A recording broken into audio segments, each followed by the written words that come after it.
Sorry, waiting on the 10-second countdown.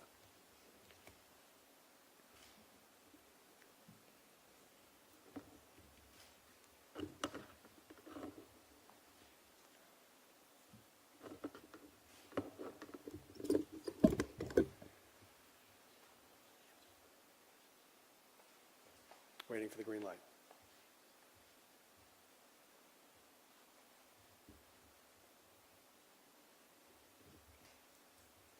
There we go. Good morning, y'all. Thank you so much for being here. We're excited to give you an update a little bit on our last week of progress around our emergency declaration on homelessness and what important steps have happened and what things you and others around the city may want to know. So excited to update you on a couple of items for today. We want to talk a little bit about updated process we have for how we're doing encampment cleanup. Want to walk you through the steps and the process we put in place there.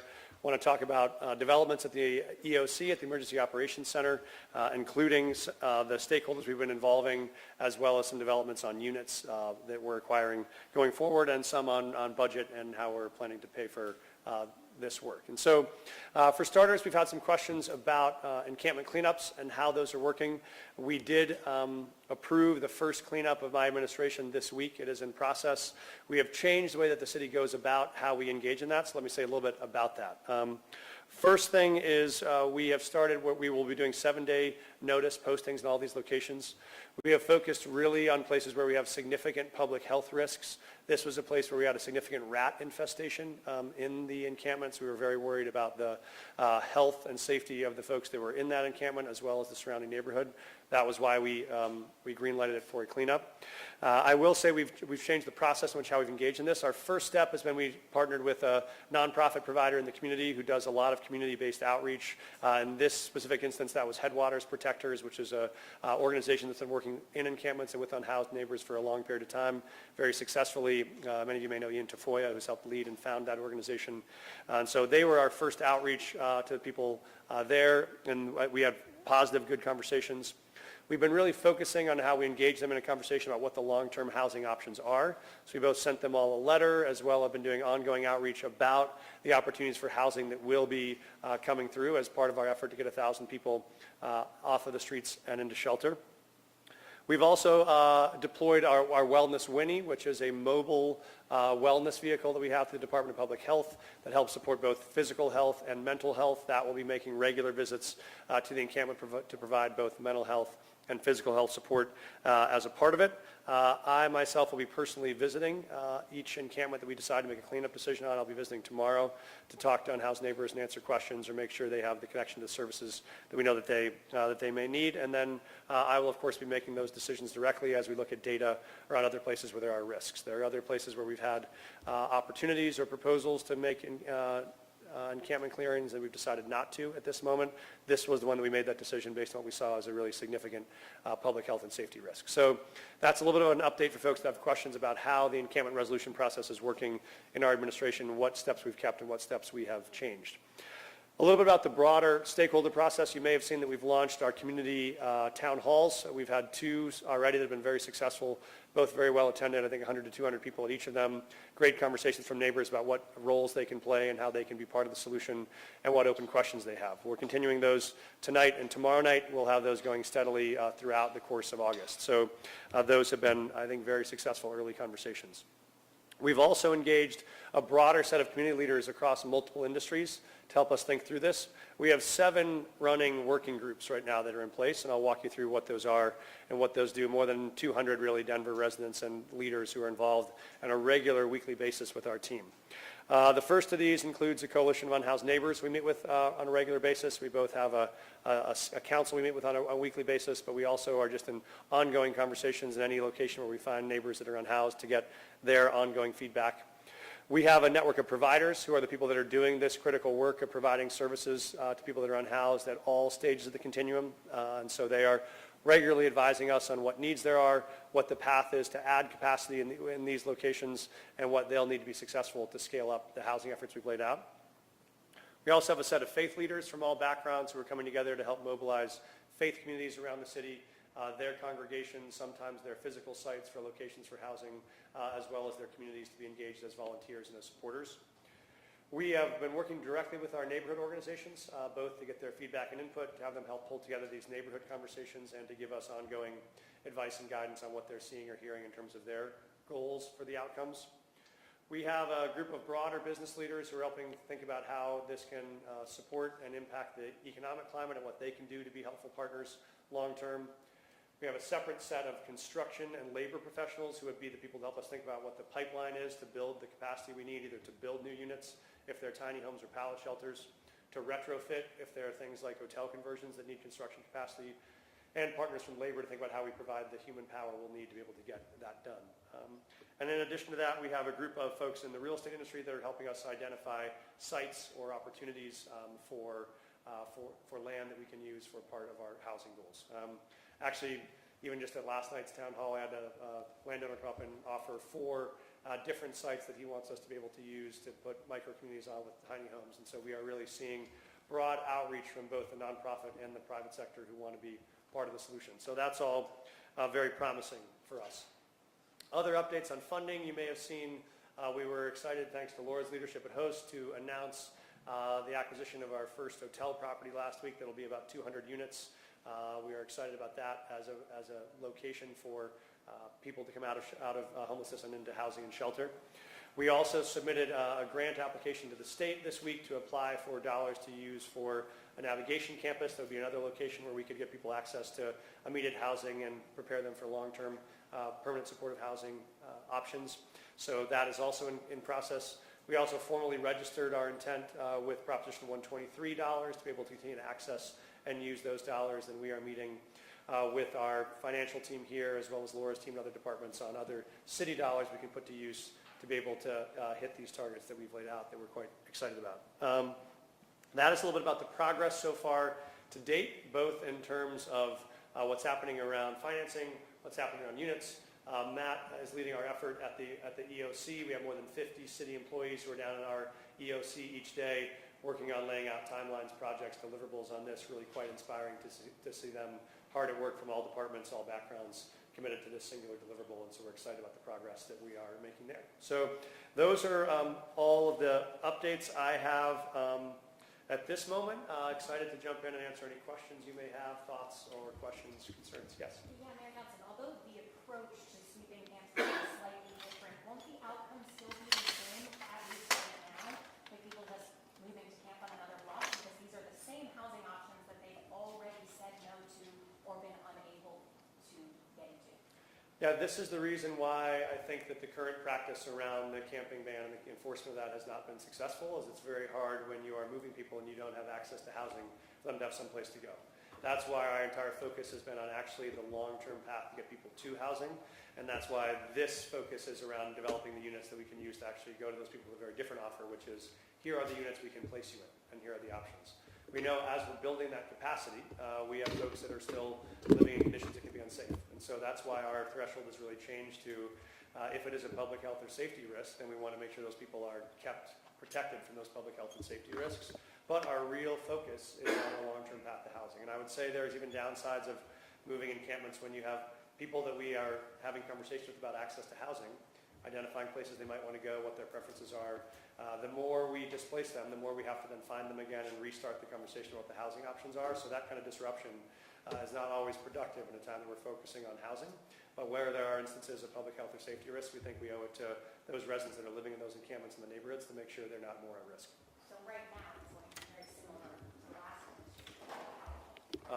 No, not at all in terms of how we engage and what the enforcement looks like. I think the path of the engagement, that enforcement looks very different. I think what the options are we have to offer people do not change until we have these housing units up and available, and that's what we're working on in the course of this project. Yes, Joe? You mentioned, Mr. Mayor, that there have been some encampments that you assessed and chose not to do sweeps at. This is the first one will happen on Friday. Can you say how many there were and where they are? I can't release those right now because I don't have them off the top of my head, and my team would have feedback whether or not those would be documented or not.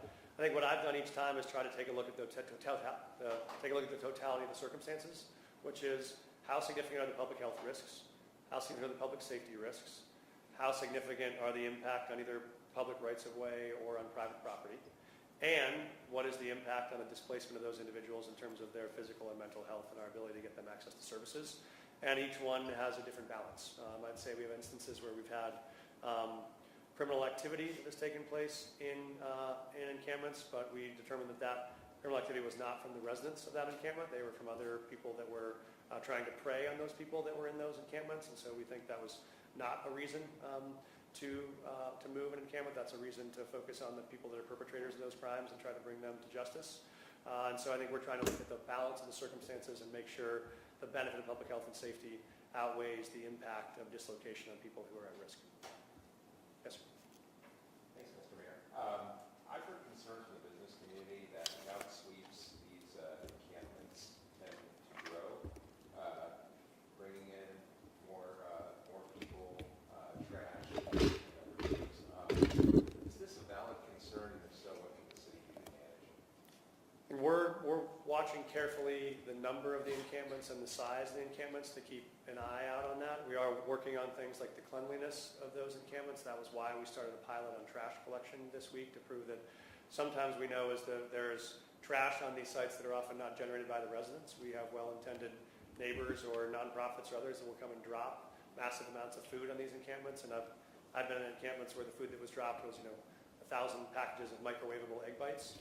There are not folks in encampments with access to a microwave to use those, and so they end up to be recipients of the trash without a place to put them. And so we are doing more to try to be able to actually keep those encampments clean. So we are aggressively doing that and monitoring to make sure that they're not scaling up in size or in population.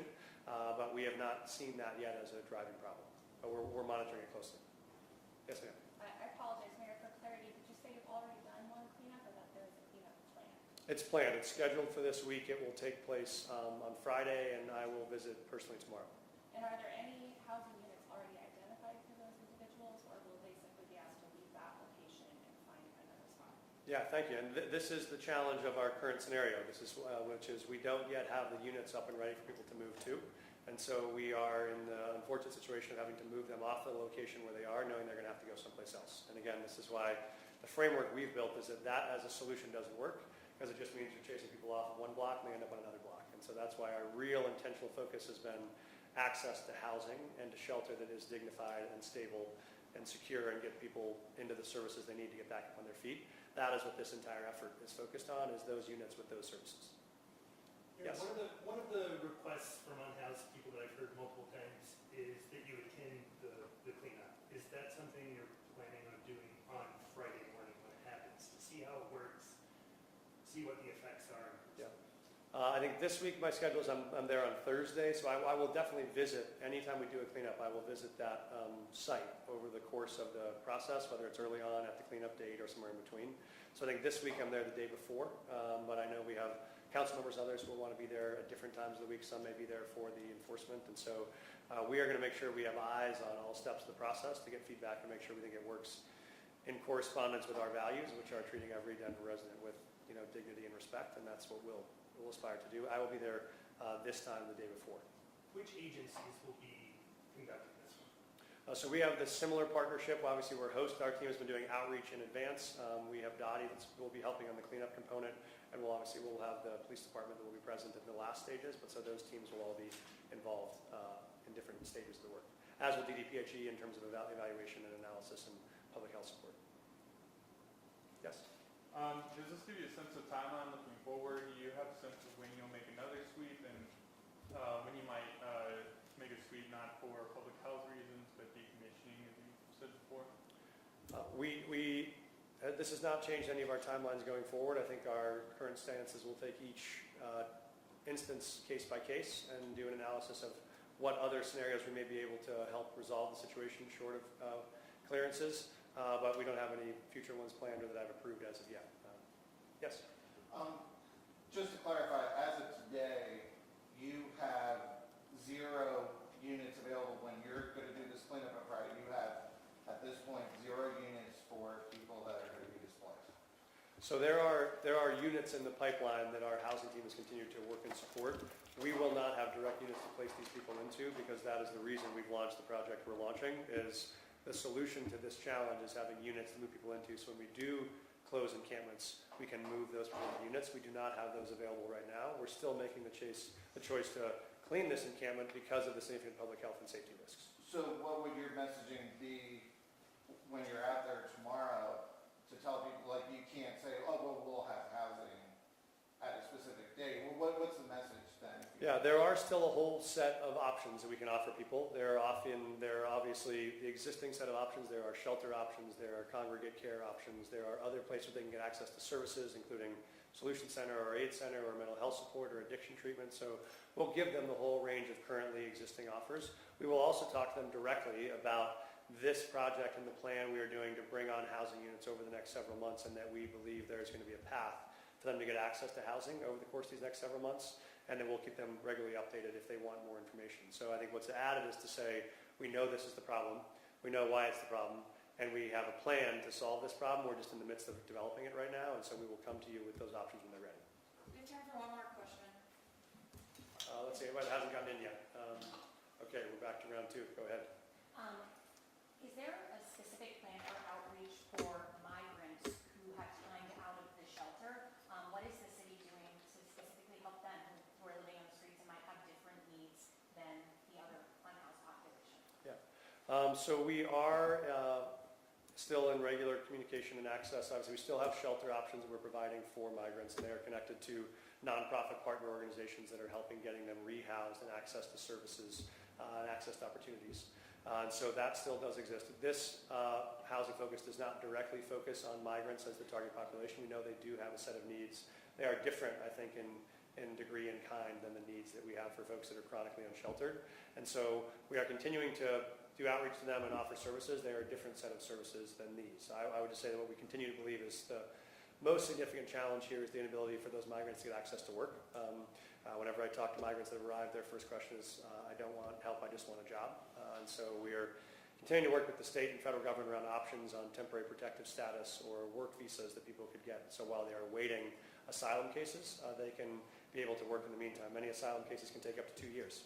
And so for someone to have residency in the state, be waiting for 2 years for a decision on their long-term status, we want those folks to be able to work while they're here so they can support themselves. They want to do the same thing. And we're working with the federal government trying to find some solutions to do that. So that's our primary focus. But is there outreach on the street for them? There is, I would have to ask our DHS partners, who I don't think are here in the room right now. Laura, if you want to jump in. Laura Brzezinski, Executive Director of the Department of Housing Stability. Our outreach teams are supporting those who are currently unsheltered and getting them connected to available services, whether that's shelter within the system for people experiencing homelessness or other resources, including partnership with the Department of Human Services, as well as Human Rights and Community Partnerships. So we are providing outreach supports to all households who are experiencing unsheltered homelessness, including new arrivals as well as existing people experiencing homelessness. Great. All right. Well, thank you all so much for being here. Thanks for your attention and support. I will just say we've seen very robust public engagement in this conversation. People are showing up to town halls in overwhelming numbers. They both want to be a part of the solution. They want to be able to have their voices heard and also see what their neighborhood can do. They have a real sense of hope and optimism about what's possible in these neighborhoods, and I think a lot of that is based on how much attention you all have faced to the importance of this issue and how much you've shared it. And so we are excited to continue these conversations around the city and to make sure everyone feels like they both have a voice in how to solve this problem and knows that they can put their shoulder to the wheel on being a positive part of the solution. So thank you so much for being here.